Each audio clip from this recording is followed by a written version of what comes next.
So ayun pala guys, may na-receive akong parcel na galing sa JNT. So nagtataka ako kasi wala naman akong in-order na any item, no?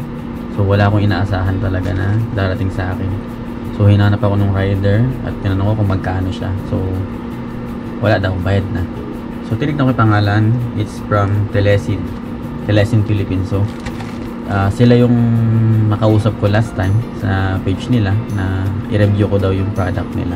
So ito guys, i-unbox natin guys. So thank you sa Telesin Philippines sa pagtitiwala sa pagre-review ng product. So unbox natin guys.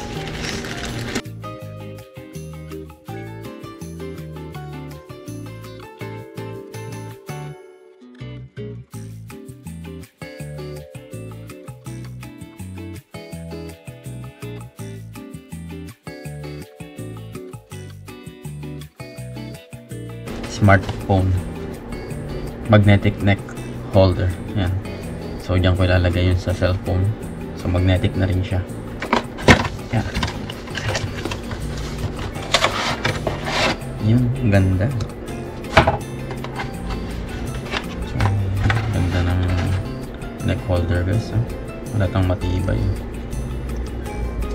So ito pala yung laman guys, manual neck holder mismo, then yung sa magnet, then sa wipes. I think ito yung panglinis para may lagay mo siya sa cellphone. Then itong ano kasing tawag sa ganito. So ayun guys, nakabit ko na yung Telesin na neck mount, no. Sobrang matibay siya, oh, yung pagkakagawa niya. So tignan nyo guys, sobrang tibay talaga. Mas makapit yung magnet niya. So dito ko siya nilagay sa phone ko, yung magnetic ring. Sobrang kapit niya kapag nilagay mo na siya sa neck mount. So maririnig nyo kapag nilagay ko siya. Sobrang lakas ng magnet. Sobrang ang kapit niya. Kahit tumalon-talon ako, hindi siya nalaglag. Makakapit siya. Kaya magagamit natin to sa pag-shoot ng mga stranger pag tayo. Nag-photoshoot a stranger ulit. So thank you sa Telesin, magagamit ko to.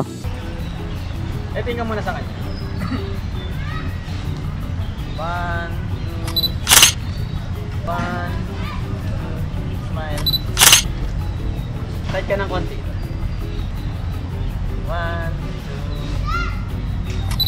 2, 3. 1, 2, 3. Oo nga eh. Para sila mga teenager. Oo nga. Ilang taon? 24. Totoo ba? Akala namin kanina mga senior high.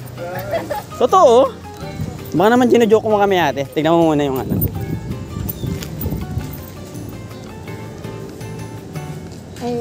Ay, ang galing mo naman kuya. Hindi, chamba lang.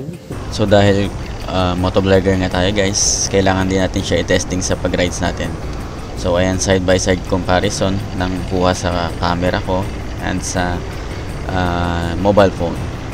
So ayan siya guys. Intact siya kahit na hindi ko na ilagay yung safety rope niya. Okay yung magnetic niya kasi hindi siya nalalaglag kahit na matagtag yung biyahe. So ayan, kita nyo naman bumabanking pa tayo guys. So wala talaga, hindi nalalaglag. So nice. So kung gusto nyo rin mag-purchase guys, punta lang kayo sa page ng Telesin Philippines. So ilalagay ko siya sa pin comment tsaka sa description ng post na ito guys. So ayun muna guys, short vlog lang. Maraming salamat. Paalam.